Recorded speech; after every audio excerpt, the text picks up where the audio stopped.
दोस्तों Microsoft Windows है ना फाइनली अपनी सबसे बड़ी प्रॉब्लम को फिक्स करने वाला है, जो कि है लैग होते हैं, ब्लोटवेयर बहुत ज्यादा एआई डाल दिया था और लोग अब विंडोज को पसंद नहीं कर रहे थे। यानी कि पीसी इंडस्ट्री के अंदर यहाँ पे चिप्स तो बहुत ज्यादा बेटर हो रही है, प्रोडक्ट्स भी अच्छे निकल रहे हैं, लेकिन सबसे बड़ा सवाल था ऑपरेटिंग सिस्टम का। और माइक्रोसॉफ्ट विंडोज अपना फाइनली विंडोज K2 यहाँ पे निकालने वाला है। अब देखो विंडोज K2 का मतलब यहाँ पर ये बिल्कुल भी नहीं कि एक नए टाइप का विंडोज आएगा, ये एक इटरेटिव वर्जन होगा। विंडोज 11 के अंदर जितनी भी प्रॉब्लम्स है उन्हें फिक्स किया जाएगा और ये चीज है 2027 तक आपको देखने को मिल सकती है। ऑलरेडी 2026 में इसके बारे में बात हो रही है, लीक्स भी आ रहे हैं और बोला जा रहा है कि ऐसी वैसी चीज नहीं है। काफी लंबे समय के बाद माइक्रोसॉफ्ट एक बैक ट्रैक करके विंडोज के अंदर फाइनली उन चीजों को फिक्स करने की कोशिश कर रही है जिसके लिए उसको बहुत लंबे समय से क्रिटिसिज्म मिल रहा था। एग्जांपल बात करें, one of the biggest criticism जो माइक्रोसॉफ्ट को मिला था वो था यहाँ पे विंडोज के अंदर यहाँ पे एक्स्ट्रा ब्लोटवेयर के आने का, यानी कि जितने भी ज्यादा जो ब्लोटवेयर थे वो काफी बड़ी दिक्कत थी। तो माइक्रोसॉफ्ट ने डिसाइड किया तो चलो हम ब्लोटवेयर और जो एड वाली सिचुएशन है उसे खत्म करेंगे। इसके साथ ही विंडोज के साथ प्रॉब्लम ये थी कि यार लो एंड हार्डवेयर पे बहुत ज्यादा लैग करता था, इतना स्मूथ नहीं चलता था। इवन जो एक्सपेंसिव हार्डवेयर होते थे उस पर भी काफी ज्यादा दिक्कतें आती थी। इस चीज को भी प्रॉब्लम को फिक्स किया जाएगा ताकि लो एंड हार्डवेयर से लेके हाई एंड पर एक स्मूथ परफॉर्मेंस दी जा सके और जो बिल्ट इन एनिमेशन होते हैं ना वो कंसिस्टेंटली 60 FPS पे तो मिनिमम रन किए जा सके।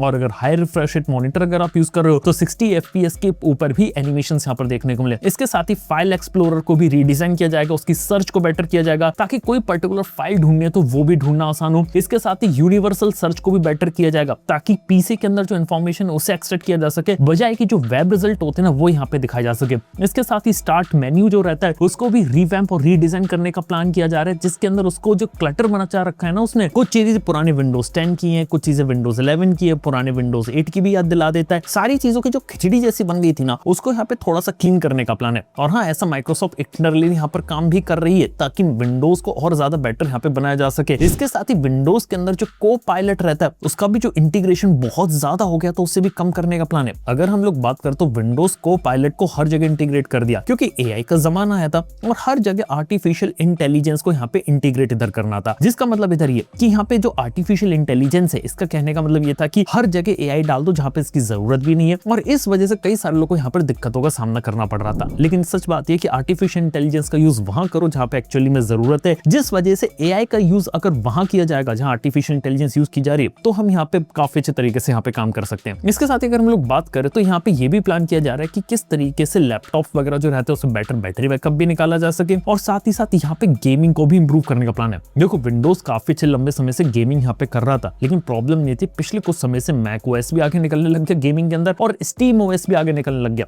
और यहाँ पे माइक्रोसॉफ्ट का इंटरनली जो लीक्स आए उससे पता चला है कि यहाँ पे जो स्टीम ओएस होता है ना उसको बेंचमार्क मान रहे हैं लोग, क्योंकि वहां पे गेमिंग का एक्सपीरियंस काफी अच्छा है, जिस वजह से विंडोज के अंदर जो यूजर्स है वो यहाँ पे गेमिंग काफी अच्छे तरीके से कर पाए। ये काफी एक सॉलिड चीज रहती है। यानी कि आज के समय में क्या हो रहा है कि स्टीम के अंदर यहाँ पे जो लिनक्स का शेयर होता है ना वो तेजी से बढ़ता जा रहा है और कई सारे लोग लिनक्स के ऊपर शिफ्ट भी कर चुके हैं जिसके अंदर वो गेम्स अच्छे तरीके से एंजॉय कर पा रहे हैं। तो ये चीजें गेमिंग के अंदर उससे एक बेंचमार्क बनाना विंडोज के लिए और एक अच्छी बात रहेगी, क्या कि विंडोज के अंदर और लोग बेटर तरीके से यहाँ पे गेमिंग कर पाए। इसके साथ ही विंडोज के अंदर और क्या प्रॉब्लम थी कि यार एक अपडेट आता है तो उस अपडेट के बाद यहाँ पे चीजें क्रैश हो जाती है, बग्स आ जाते हैं। इस चीज को रिमूव करना और स्टेबल वर्जन यहाँ पे निकालना। इवन ये भी बोला गया कि अपडेट ऑटोमेटिकली बैकग्राउंड में इंस्टॉल होंगी फ्यूचर में और आपको अपडेट के बाद जो रीस्टार्ट होता है ना वो शायद महीने में सिर्फ एक बार करना पड़े। ऐसा नहीं कि जब भी कंप्यूटर चालू करो हमेशा रीस्टार्ट या फिर शटडाउन आप कर ही नहीं पा रहे, उसके अंदर पहले वो अपडेट कर रहा है। ये सारी चीजों को फिक्स किया जाएगा। इसके अलावा ब्लू स्क्रीन ऑफ डेथ की जो प्रॉब्लम थी, जो ड्राइवर के इश्यूज थे वो भी यहाँ पे कम से कम आए, इसके ऊपर भी काम हो रहा है। यानी कि प्रॉपर एक सॉलिड ऑपरेटिंग सिस्टम बनाने की कोशिश की जा रही है जो हर जगह चल सके। इसके साथ माइक्रोसॉफ्ट ने यह भी अनाउंस किया कि यहाँ पे जो गेमिंग पीसी रहेंगे ना इसके लिए मिनिमम 16 GB की रैम रिकमेंड की जा रही है और जो रिकमेंडेड रैम बोली जा रही है वो बोली जा रही है 32 GB की। और ओवरऑल माइक्रोसॉफ्ट का पूरा प्लान है कि विंडोज को एक ऐसा ऑपरेटिंग सिस्टम बनाना जो थोड़ा क्लीनर हो और उन्हें पता है कि माइक्रोसॉफ्ट की बहुत अच्छी डोमिनेंट पोजीशन है, लेकिन जो पीसी इंडस्ट्री जो थोड़ा पीछे छूट रही थी ना वहां पे विंडोज एक काफी बड़ी प्रॉब्लम में फंस गया है। क्योंकि बात की जाए तो बाकी ऑपरेटिंग सिस्टम काफी अच्छे तरीके से इवॉल्व हुए और उनका इंपैक्ट काफी बड़ा पड़ा है, जिस वजह से ओवरऑल मैक ओएस के ऊपर भी काफी लोग शिफ्ट हुए और यहाँ पर गेमिंग के अंदर भी लिनक्स और स्टीम ओएस जैसी चीजें जब से आ गई हैं तब से यहाँ पे विंडोज को भी थोड़ा खतरा लग रहा है। इस वजह से लॉन्ग टर्म के लिए उसे किस तरीके से स्टेबल ऑपरेटिंग सिस्टम क्रिएट करना है तो ये काफी अच्छी चीज है। हालांकि बात की जाए तो अभी भी विंडोज 12 जिसके बारे में इतने सालों से हम अटकलें लगा रहे हैं तो उसके बारे में अभी भी कोई क्लैरिटी नहीं है। हो सकता है 26 में, हो सकता है 27 में, हो सकता है विंडोज 12 से पहले लोग विंडोज का जो K2 होता है विंडोज 11 के अंदर जो नेक्स्ट बिग अपडेट होता है ये लोग लेकर आ जाए ताकि उसके अंदर भी एक अच्छा ऑपरेटिंग सिस्टम का एक बढ़िया एक्सपीरियंस देखने को मिल सके। इसके अलावा चिप साइड में इंटेल की तो नई चिप्स आई रही है, AMD भी अपनी नई चिप्स लाएगा जो हेड टू हेड यहाँ पे compete करेंगे और थिन एंड लाइट वाले फॉर्म फैक्टर में एक अच्छा यूजर एक्सपीरियंस भी यहाँ पे डिलीवर करने की कोशिश करेंगी। इसके अलावा जो नीचे की टास्क बार होती है, स्टार्ट मेन्यू होता है, उसको भी रीडिजाइन करने का प्लान है और टास्क बार को हम यहाँ पे रीसाइज और रीपोजिशन भी कर पाएंगे।